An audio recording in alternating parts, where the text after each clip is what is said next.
क्या जो places of worship act है, चाहे जो अयोध्या मामले में जो निर्णय आया है, उसका असर इस मामले पर किसी तरीके? देखिए, यतो धर्मस्ततो जय, जहाँ धर्म है वही जीत होगी।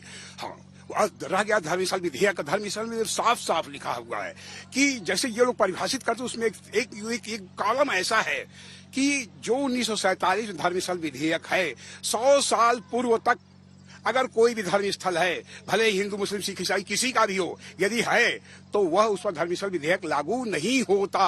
अभी कल ही माननीय सुप्रीम कोर्ट में से अधिवक्ता थे जो कि श्री राम जन्मभूमि और बाबरी मस्जिद में पैरोकार थे, उनसे जब बहस हो रही थी तो कहे हाँ ये तो वही वाद है, ये तो पैरोकार था, इसको हमने अध्ययन नहीं किया। तो स्पष्ट। और यहाँ पर काशी में मैं 1995 में पहला वादी श्रृंगार गौरी का हूँ जो दर्शन पूजन के अधिकार के लिए वादी बना हूँ, और 18 मई 1996 को दर्शन पूजन का अधिकार के लिए हम जब माननीय न्यायालय में दर्शन पूजन के अधिकार के लिए गए तो वहां पर हम 5 लोग थे और मस्जिद 500 लोग थे। उस समय के एडीएम सिटी बादल चटर्जी ने कहा कि I am unable to protect your team. हम कहा सर ये मर जाएंगे लेकिन हम जो है ज्ञानवापी की पैमाइश कराएंगे। तो किसी तरह 2 घंटे पैमाइश हुआ, फिर कहे कल पैमाइश होगा, लेकिन दूसरी पैमाइश नहीं हुआ। लेकिन फिर 26 साल के बाद हमारे में जो जज्बा था, हम दिल्ली की 1 महिला और काशी की 4 महिलाओं को लेकर पुनः वाद दाखिल किए जो है, जिससे यह आज यह घटना आई, जिसे 6 या 7 मई को पुनः जो है जांच कमीशन का यह स्वरूप बना और जांच कमिश्नर पर ज्ञानवापी इंतजाम करके बेवजह आरोप लगा रहे थे कि वह एक पक्ष का काम कर रहा है, जबकि ऐसी बात हो नहीं थी।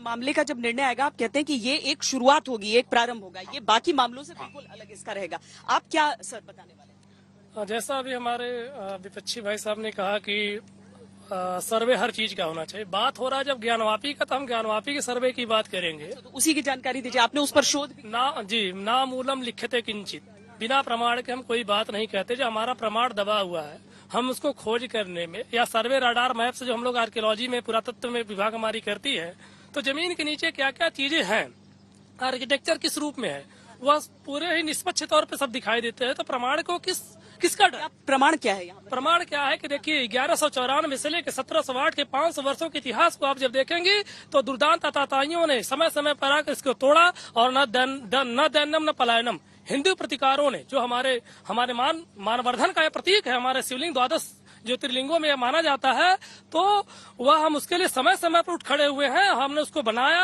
और लेके चलने का प्रयास किया है। तो वहाँ पे सर्वे होना चाहिए, और जैसा कोर्ट निर्णय देगी वह सर्वसम्मति से संपूर्ण सनातनी समाज के जो हमारे मानने वाले लोग हैं उसको मानेंगे, और हमारे मुस्लिम भाइयों से भी भाईचारे का अपना अप्रतिम प्रमाण देते हुए से मानना चाहिए। जैसे कि अभी बाबरी मस्जिद का जो निर्णय आया वो सबके समक्ष रहा, लोगों ने माना।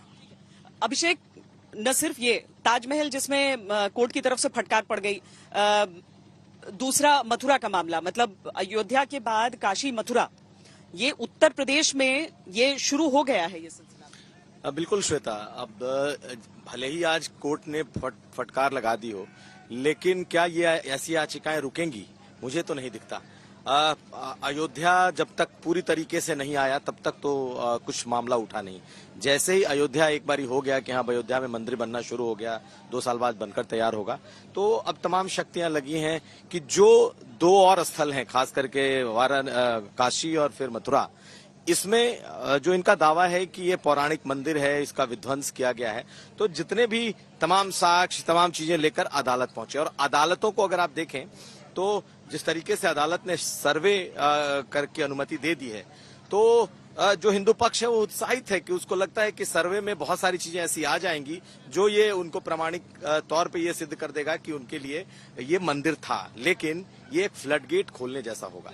आखिर कहाँ ये रुकेगा? न्यायालय को पता है ये चीज। बिल्कुल, ये एक फ्लड गेट खोलने जैसा होगा, क्योंकि फिर 1 मंदिर 2 मंदिर। पीछे दर्शकों से ये भी देखिए मणिकर्णिका घाट से होकर हम इस समय गुजर रहे हैं, और सचमुच में जो सारे के सारे घाट हैं उनका स्वरूप ही देखिए कहाँ कहाँ तक आपको अभी जैसे जैसे चल रहे हैं आप हमारे साथ। हाँ बिल्कुल, देखिए यहाँ पे वो स्वरूप भी दिख रहा है। हम पीछे काशी कॉरिडोर के पास पहुंच चुके हैं।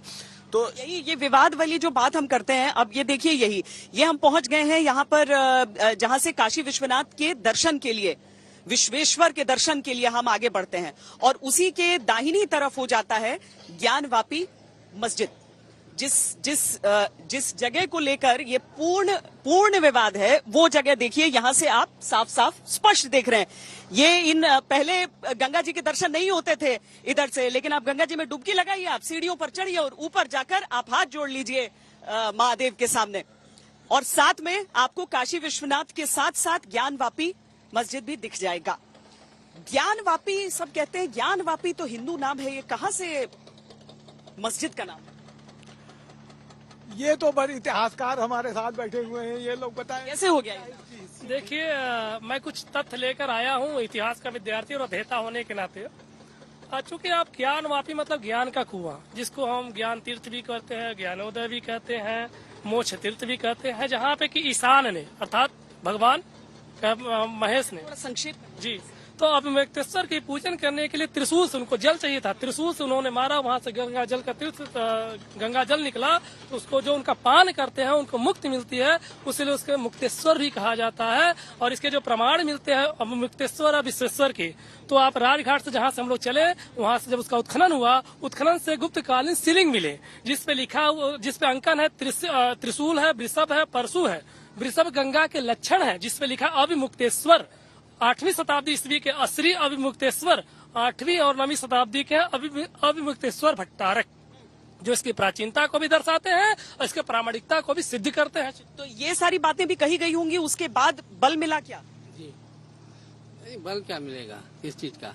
नहीं, देखिए, अदालत ने बहुत सारे मामलों को खारिज भी किया है, जैसे ताजमहल का मामला हो गया, उसमें तो बड़ी जोर फटकार लगा दी, लेकिन इसमें कुछ तथ्य के साथ पहले पेश किए गए थे, जिस वजह से आज ये कहा गया है कि ठीक है सर्वे। देखिए, सर्वे तो जरूरी है, वहाँ पे तमाम चीज घुसने के बाद ही और खोजने के बाद ही मिलेंगी, क्योंकि ये सर्वविदित है कि वहाँ मंदिर था, ये ध्रुव सत्य है।